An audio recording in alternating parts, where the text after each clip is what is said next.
It's a par 4, 390 yards. It is anything other than straight off the tee because of all these sort of undulations and curvature on the fairway. You'd think well bunkered, but the last bunker on the right side there, longer hitters, they can nearly fly that, just over 300 yards. Either that, shorter hitter just play to that fat area of the green. That'll be sort of some, 270 yards. That will take all the water out of play into a green that slopes back at you. So very good chance, even with a wedge in hand, to get the ball close. A good way to finish the front nine.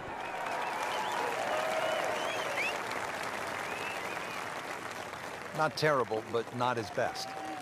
Yeah, outside chance, really, for birdie, but really, it was a rather poor approach shot. Just want to nestle this one down to within a couple of feet.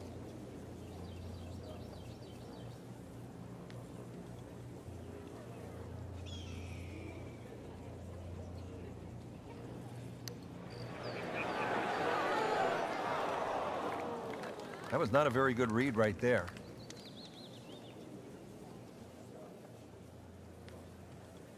Not a gimme, but well within his range.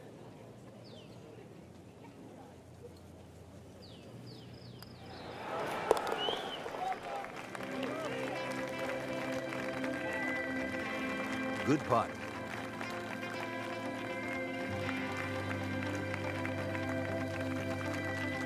Well, that was a nearly flawless performance on the front side, but Frank, we know it's an 18-hole game, isn't it? That's right. Now's not the time to pat yourself on the back.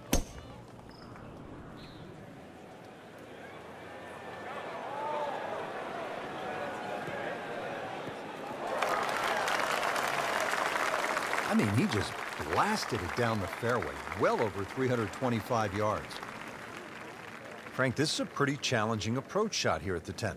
It's certainly one of the longest second shots you'll play into a par 4 at Wolf Creek. You're coming off a lie with a ball slightly above your feet, so that's a hook shot.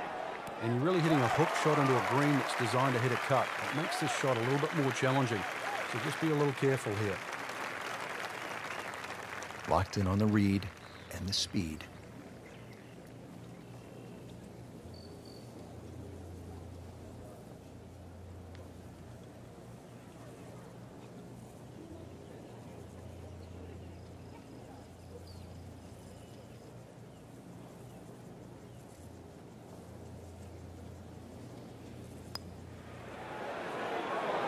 That was a good run right there. Almost went in.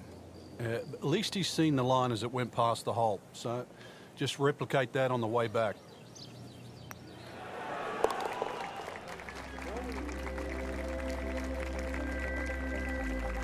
Good par.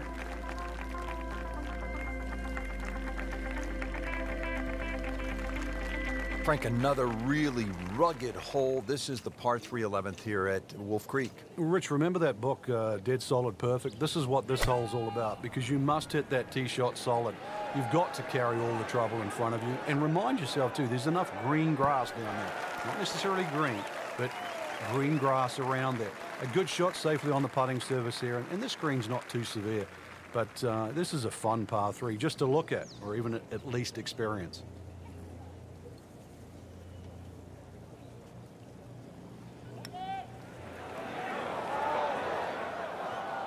Very well done. Almost made it. Yeah, there'll be no stress for the next one.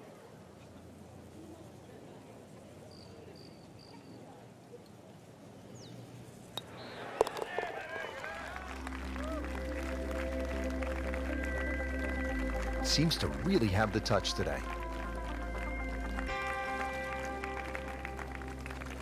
Frank, the par 5 12th is another case of a hole where you see that Wolf Creek Golf Club can actually be kind of scary, daunting. I mean, you look out at the desert mountains, and then you add in some water, which we have here on the left, and you can go for some big numbers here if you're not careful. Well, this is where the Wolf and the Creek can take a bite out of you. You hit it left off the tee, then you're certainly going to start to rack up a number.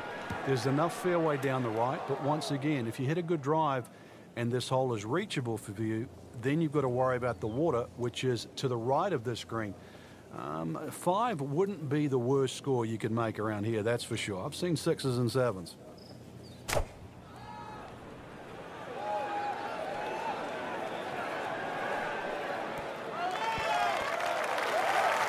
And As he strides up here to the 12th green, having hit it in regulation, he knows now that his work is by no means done. A long putt coming up.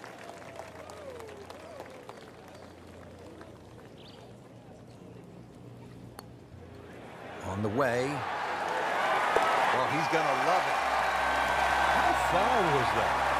That was miles away.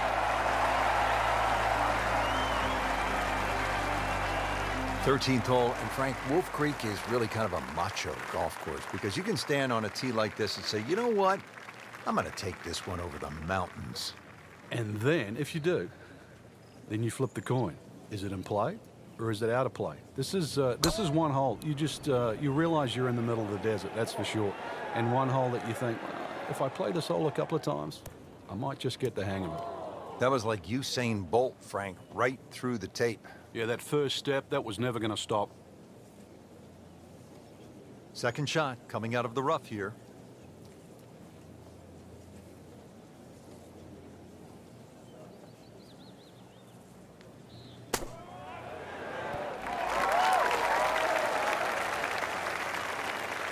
Rich, that was some shot out of the rough. I really didn't think he could even get that on the green. Well, just to get it on the green, as you say, I think is a big win. You don't want to let this one get away. This is about concentration and focus at this point.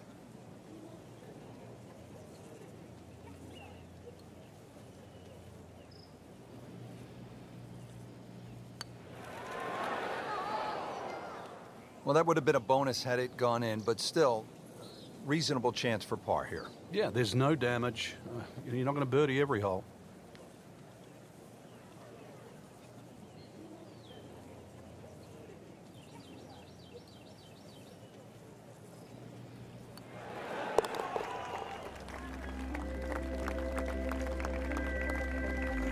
And another good par.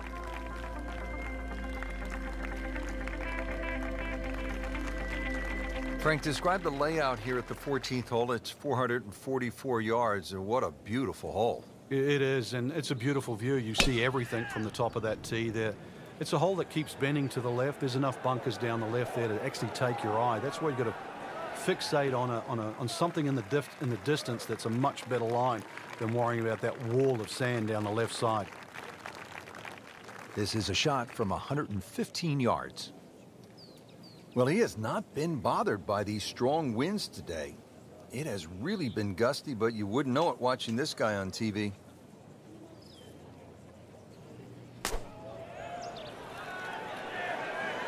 That should be pretty good right there. On the safe side. Midway through this back nine, could use this birdie here at the 14th. See if he can go one better than yesterday when he made par. This putt for birdie.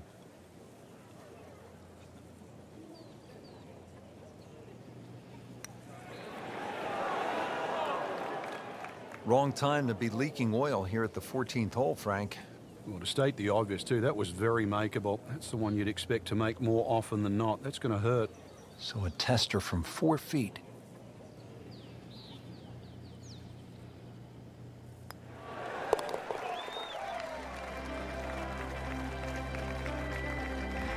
That's good work. That's a good par right there.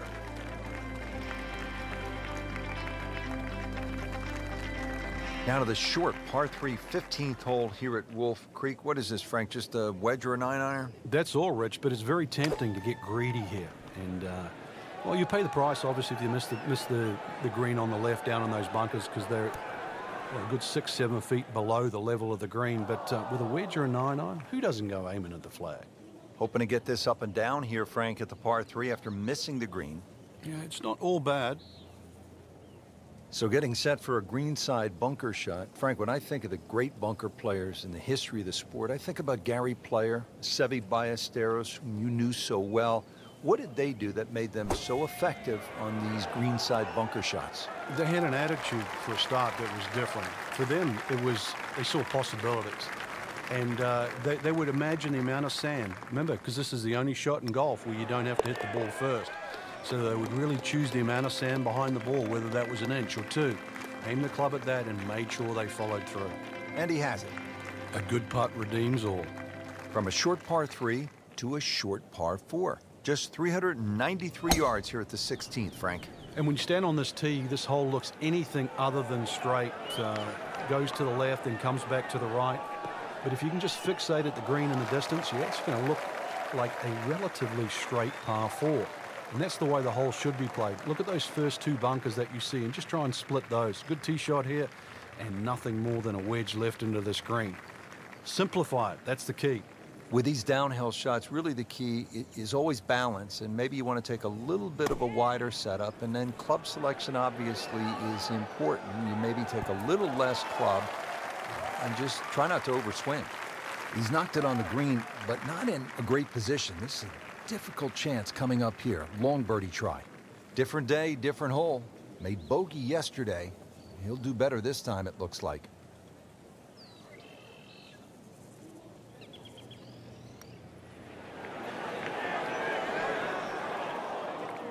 So a long putt there and just didn't read it quite right. This for par.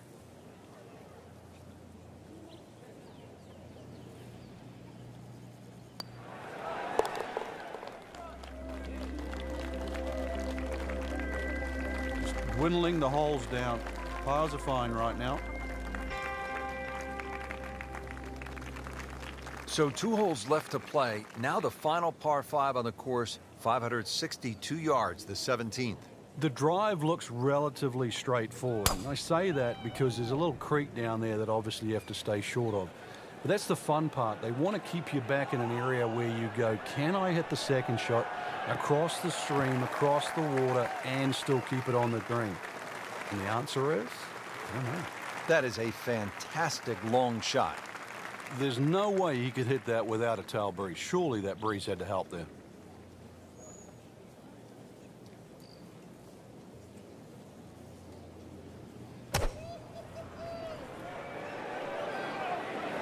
Off the flight path again. Rich, do you think we should tell him this fairway out there? Yeah, he's been in the rough all day long. He'll need to be strong with this.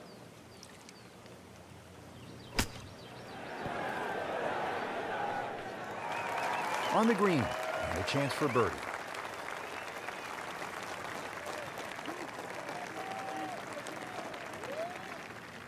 And getting ready for the putt.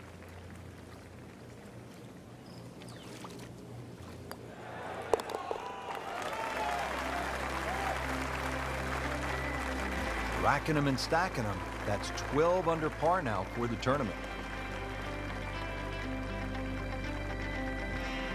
18th hole, and Frank, again, a good scoring opportunity. Short par 4. Yeah, if you looked at the scorecard, you'd think you could drive this green, but one quick look at the trouble in front and to the right of the screen, and you realize that's probably not the prudent play. Really, something 230, 240 yards off the tee in that vicinity is going to leave you. Nassau, we have a splashdown. So hit the previous shot in the water, took a drop. This now the 3rd shot.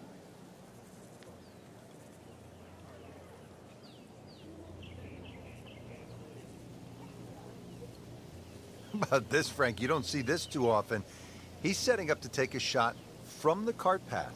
Different sort of drive. This is a good-looking shot. Well, the stats say that is a green hit in regulation, but it's not yet a par on the card. Very tough putt coming up. Just want to nestle this one down to within a couple of feet.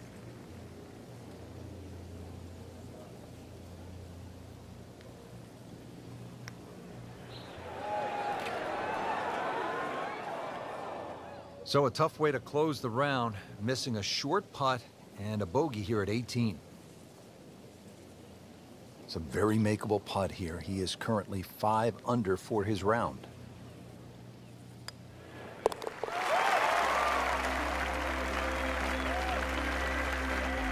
Now slipping back into a tie atop the leaderboard after that bogey.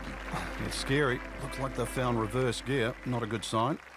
Gives up a shot, slides down into a tie for first after that bogey.